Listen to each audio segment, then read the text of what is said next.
삼선 연임으로 현직 교육감이 자리를 떠나면서 광주교육감 선거는 모두 5명의 후보가 나서 치열한 선거전을 벌이고 있습니다. KBS는 광주교육감 후보의 주요 공약과 교육 비전을 들어보는 시간을 마련했습니다. 오늘은 먼저 박혜자 후보를 모시고 이야기 나눠보겠습니다. 후보님 안녕하세요. 네, 안녕하세요. 먼저 어떻게 해서 출마하게 되신 건지 말씀 부탁드립니다. 네, 저는 지난 3년 동안 교육부 산하기관인 한국교육학술정보원 원장으로 일한 바 있습니다.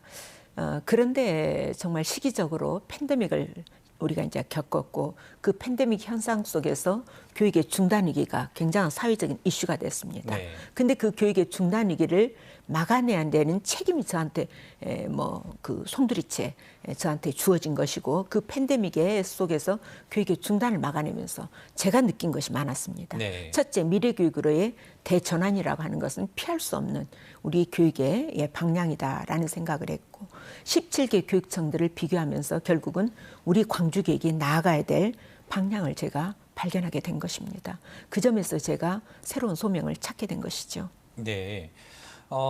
장위국 교육감이 지금까지 12년 동안 광주 네. 교육을 이끌어 왔습니다. 어떻게 평가하십니까? 네, 장기 교육감 12년에 대해서는 공과가 다 있을 수 있다라고 봅니다. 좋은 점부터 말씀을 드리면 교육복지에 대해서는 상당한 진전을 이루기도 하셨고 네. 또 한편으로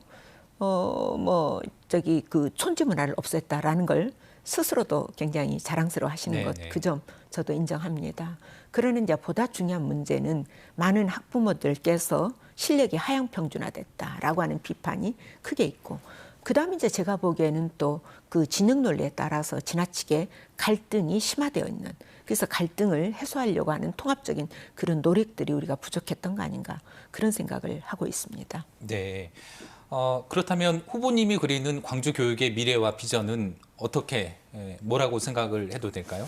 예, 광주 교육의 미래는 결국 이제 새로운 그 대전환의 시기에 빠르게 우리가 따라가야 되는 것이고, 그 변화를 따라가지 못했을 때는 우리 아이들한테 상당한 타격을 줄 수밖에 없습니다. 특히 이제 교육이라고 하는 것이 어떤 변화를 겪냐면 기술과의 결합으로 인한 교육의 대전환이 옵니다. 그래서 기술에 대한 이해, 그리고 기술을 빠르게 교육 속에 도입해서 우리가 이제 순화시켜 나가는 노력들, 이러한 것들이 굉장히 중요하지요.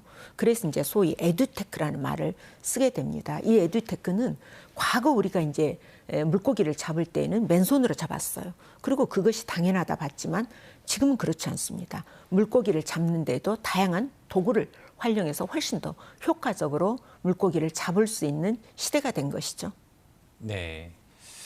그렇다면 그 비전을 실현하기 위한 주요 공약은 네, 있습니다.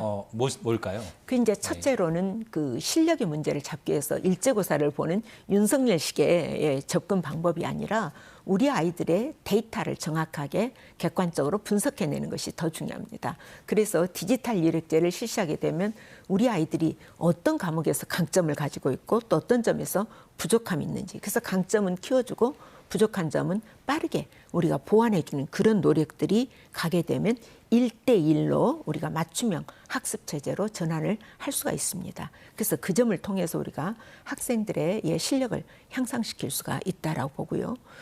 그래서 저는 이제 미래교육을 통해서 이러한 점들을 대비해 나가려고 하는 계획을 가지고 있습니다. 그래서 공교육의 대전환 프로젝트, 그래서 해자표 광주교육을 내세우고 있는 것이죠. 네.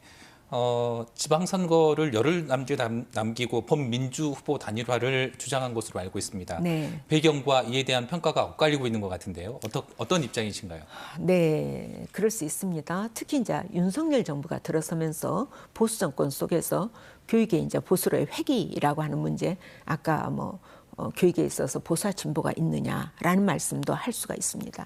그러나 과거로 돌아가서 우리가 일제고사를 보고 아이들을 경쟁체제로 몰아넣는 구조, 그건 더 이상 지금의 아이들한테 통용되지 않습니다. 물론 저도 광주교육에 저도 그 대상자였습니다. 그때 저도 중학교 시험을 봐야 되기 때문에 하나 틀리면 한 대씩 맞았어요. 네. 그게 저희의 교육 방법이었어요. 그러나 지금 우리 아이들한테 그런 방법은 더 이상 통용되지 않는다라는 점에서 어떤 우리가 공통점을 가지고 있냐면, 특정 후보를 제외하고는 많은 분들이 이대로 보수교육으로 끌려가면 광주 교육 어렵다라고 하는 위기의식을 가지고 계시는 거거든요.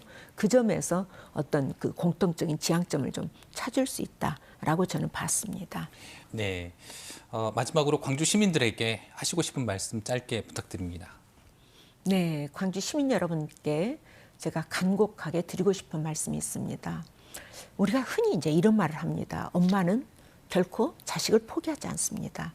저 역시 광주 교육을 결단코 포기하지 않습니다. 그런 점에서 우리 아이들, 제가 그동안 광주 교육의 수혜자로서 우리 아이들께 되돌려주고 싶은 것이 분명히 있고, 그 되돌려주는 것은 지금의 기술적인 진화에 따라서 제가 접합의 노력을 해나가고 싶다라는 말씀 드립니다. 네. 지금까지 말씀 잘 들었습니다. 네, 감사합니다.